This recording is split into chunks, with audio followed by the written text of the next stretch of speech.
the last video we discussed about the three types of economic activities, that was business, profession and employment. In this video we are going to discuss the difference between the three. चालू करते हैं फटाफट. The first basis of difference is commencement. Commencement का मतलब होता है शुरू करना, to start something. ठीक है. अब देखो, to start a business what do you require? ठीक है, अगर हम लॉजिकली बात करते हैं तो इन तीनों में स्टार्ट करना सबसे इजी क्या होगा? बिजनेस. ठीक है, बिकॉज बिजनेस के लिए ना आपको कोई क्वालिफिकेशन चाहिए, ठीक है, ना आपको बहुत ज़्यादा परमिशंस की जरूरत है, ना आपको कोई डिग्री चाहिए. ठीक है, you don't need anything. How to start a business? Business में commences with the decision of the entrepreneur. Entrepreneur का मतलब क्या होता है? The businessman, the owner. ठीक है.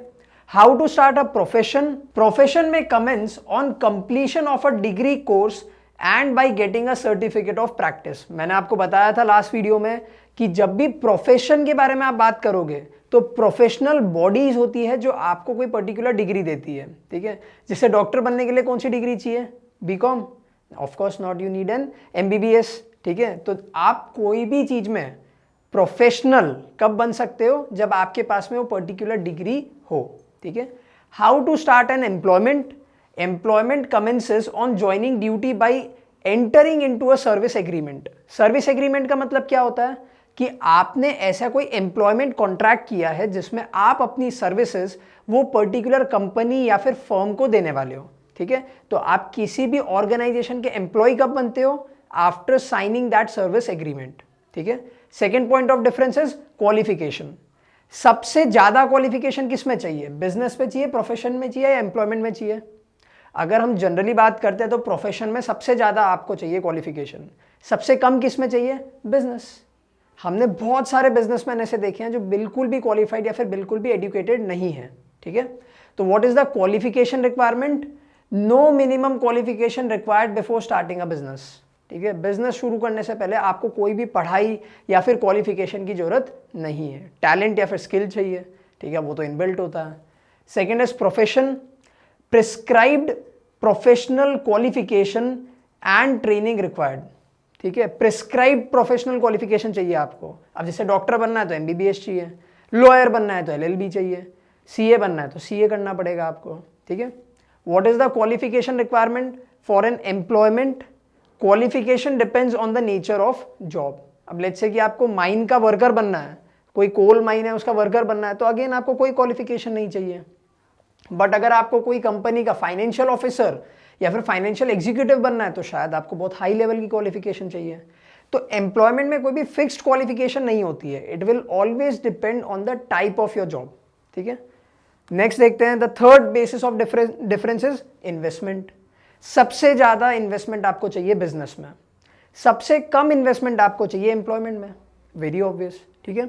Capital requirement depends on the scale of business. अब जिस लेवल का आप बिजनेस खोलना चाहते हो उसके ऊपर आपका कैपिटल रिक्वायरमेंट डिपेंड करेगा.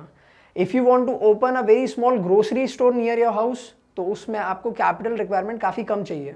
बट वहीं पे अगर आपको रिलायंस जैसी कोई बड़ी इंडस्ट्री खोलनी है तो शायद कैपिटल रिक्वायरमेंट बहुत ज़्यादा हाई होगा. ठीक है. Limited capital investment is required in the case of profession. अब यहाँ पे आप पूछोगे सर कैपिटल क्यों चाहिए? अगर आप एक लॉयर बनते हो या डॉक्टर बनते हो तो अगर आप एक डॉक्टर बनोगे तो क्लिनिक खोलोगे. ठीक है. लॉयर बनोगे तो शायद अपनी खुद की एक ऑफिस खोलोगे. सीए बनोगे तो वापस एक ऑफिस खोलोगे. प्लस आपने जो पढ़ाई करी है उसके लिए थोड़ा बहुत पैसा आपने कहीं पे इन्वेस्ट किया होगा. तो कैपिटल रिक्वायरमेंट जो होता है ना वो बहुत लिमिटेड होता है. Limited when you compare it to a business. Business में बहुत हाई कैपिटल चाहिए, जबकि अगर हम बात करते हैं प्रोफेशन की तो कैपिटल रिक्वायरमेंट इज लो. ठीक है. एम्प्लॉयमेंट में नो कैपिटल रिक्वायरमेंट, बिकॉज आपको जाना है, इंटरव्यू देना है and you get the job. आपको कोई भी पैसा इन्वेस्ट नहीं करना होता.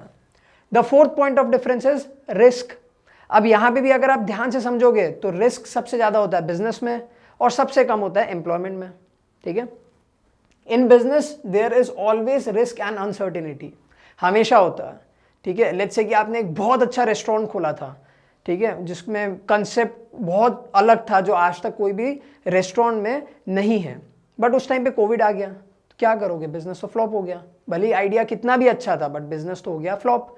तो रिस्क और अनसर्टेनिटी बिजनेस का एक ऐसा पार्ट है जो कभी भी अलग नहीं हो सकता है. प्रोफेशन में, in profession there is little risk present. अब यहां पे भी रिस्क तो है ना, बिकॉज अल्टीमेटली कर तो आप अपना ही काम रहे हो, ठीक है। लेट्स से कि आप एक लॉयर थे या फिर आप एक सीए थे, तो कोविड के टाइम पे तो इनकी ऑफिसेस भी बंद थी, ठीक है, for a certain point of time, ठीक है।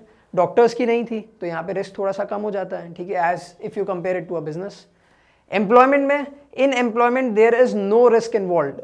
अब कुछ लोग यहाँ पे आर्ग्यू करते हैं कि सर जॉब चली गई तो जॉब जाने के कोई रीजंस होते हैं। लेट्स से कि आपने कोई पर्टिकुलर ड्यूटी फुलफिल नहीं करी होगी या फिर कोई कंपनी बंद हो गई होगी, ठीक है। बट वैसे अगर आप बात करते हो लॉस होने की या ऐसे सब रिस्क की, तो वो यहाँ पे प्रेजेंट नहीं होता, ठीक है।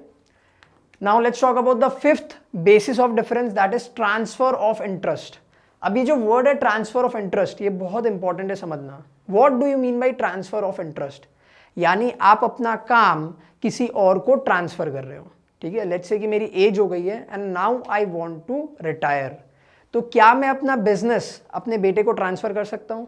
यस, ठीक है। In case of business transfer of interest is possible with some formalities. शायद मुझे पावर ऑफ अटर्नी उसको देनी पड़ेगी, या शायद मेरे बिजनेस से मुझे रिटायर हो गया उसको सीईओ बनाना पड़ेगा, ठीक है। Certain formalities are to be done. But क्या एक डॉक्टर अपने बेटे को अपनी डिग्री दे सकता है? ऑफ कोर्स नॉट, उसको पढ़ के अपनी खुद की डिग्री लेनी पड़ेगी। So in the case of profession transfer of interest is not possible, क्योंकि कोई भी डॉक्टर अपनी डिग्री अपने बेटे को नहीं दे सकता। हो सकता है कि उसका बेटा शायद कॉमर्स फील्ड में चला गया हो, तो वो डॉक्टर थोड़ी बन सकता। हो सकता है कि उसका बेटा अपने पापा से भी ज़्यादा अच्छा डॉक्टर बने, बट इन एनी केस उसके पापा की डिग्री उसको नहीं मिलेगी। In case of employment is it possible? Not possible to transfer the service contract. अब कुछ लोग यहाँ पे वापस आर्ग्यू करेंगे कि सर रेलवेज वगैरह में तो ऐसा होता है कि जब पापा रिटायर होते हैं तो ऐसे में बच्चे को नौकरी मिलती है, या फिर अगर जो पापा वगैरह कोई काम कर रहे होते हैं गवर्नमेंट कंपनीज में, उनकी डेथ हो जाती है ऑन ड्यूटी, तो उनके बच्चों को मिलता है। हमेशा याद रखना, सेम लेवल का पोस्ट या फिर सेम लेवल का जॉब कभी भी नहीं मिलता है। सो अगर आप ट्रांसफर ऑफ इंटरेस्ट की बात करोगे तो एम्प्लॉयमेंट में also it is not possible, ठीक है। नेक्स्ट आता है main objective. What is the main objective of doing business? To earn profit, ठीक है। The main objective of business is to earn profit. What is the main objective of becoming a professional? मैं आपको बार बार बोल रहा हूं, professor मत लिख के आना, it is professional. The main objective of profession is to provide service. अब ये बहुत इंपॉर्टेंट है, ठीक है। प्रोफेशनल का जो मेन मोटिव होता है that is to serve the public, ठीक है। डॉक्टर्स आजकल वो पैसा कमाते हैं, बट वैसे उनका मेन काम होता था to serve the people, to help the people, याद रखना।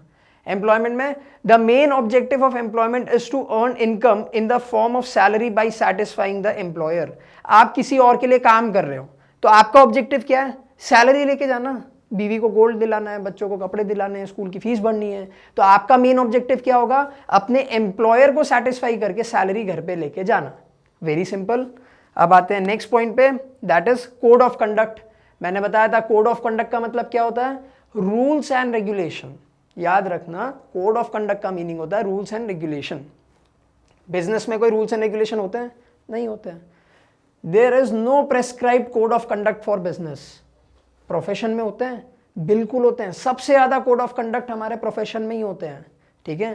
Code of conduct is prescribe by the professional association. ये मैंने आपको जब हम लोग प्रोफेशन की डेफिनेशन पढ़ रहे थे तब भी बताया था कि आपको डिग्री लेनी है, उसके बाद में आपको एक ओथ लेनी होती है। वो ओथ का मतलब क्या होता है कि जितने भी रूल्स एंड रेगुलेशन यानी जितने भी कोड ऑफ कंडक्ट हमारे एसोसिएशन ने सेट किए हम उनको ब्रीच नहीं करेंगे, हम उनको तोड़ेंगे नहीं, ठीक है। क्या कोड ऑफ कंडक्ट एम्प्लॉयमेंट में होता है? ऑफ कोर्स होता है। आप किसी और के लिए काम कर रहे हो तो उस कंपनी के भी कुछ रूल्स एंड रेगुलेशन होते हैं, ठीक है। The terms and condition of the service contract are applicable on employee. Employee को भी सारे रूल्स एंड रेगुलेशन कंपनी के मानने पड़ते हैं, ठीक है। जैसे कि एक बेसिक रूल की बात करते हैं, अगर आपको लीव चाहिए तो आपको पहले अप्लाई करना पड़ेगा। 3 डेज पहले आपको मेल पे अप्लाई करना है तो ही आपकी लीव अप्रूव होगी। तो this is a term and condition, this is a rule for the employment, ठीक है। Next basis of differences, nature of work involved, ठीक है। What kind of work do you do in business, profession and employment? देखते हैं।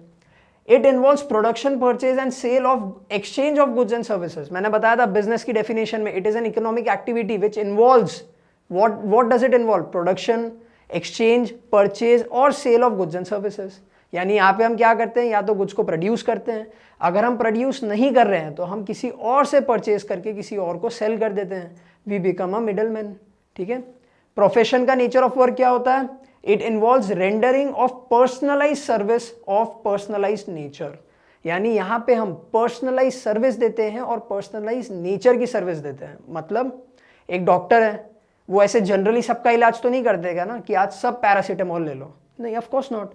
हर doctor को हर patient को एक personalise service देनी पड़ती है। ठीक है। Now nature of work in employment, it involves performing the work as assigned by the employer. अब यहाँ पे एम्प्लॉयर ने आपको जो भी बोला है ना कि लेट्स से कि मैंने आपको अपॉइंट किया है झाड़ू मारने के लिए, तो आपका नेचर ऑफ वर्क क्या हो गया, झाड़ू मारना। लेट्स से कि एम्प्लॉयर ने आपको हायर किया है कि आपको कंपनी के सारे फाइनेंसेस देखने हैं, तो आपका नेचर ऑफ वर्क क्या हो गया, शायद डेस्क जॉब हो गई और आपका दिमाग एनालिटिकल काम आपका ज़्यादा हो गया। ठीक है। Last point of difference is reward. Reward का मतलब क्या होता है, व्हेन यू डू समथिंग और उसके बदले में, उसके रिटर्न में आपको कुछ मिलता है। तो बिजनेस करने के रिटर्न में आपको क्या मिलता है, प्रॉफिट। प्रोफेशन करने के रिटर्न में आपको क्या मिलता है, फीस। एंड एम्प्लॉयमेंट के बदले में आपको क्या मिलता है, सैलरी और वेजेस।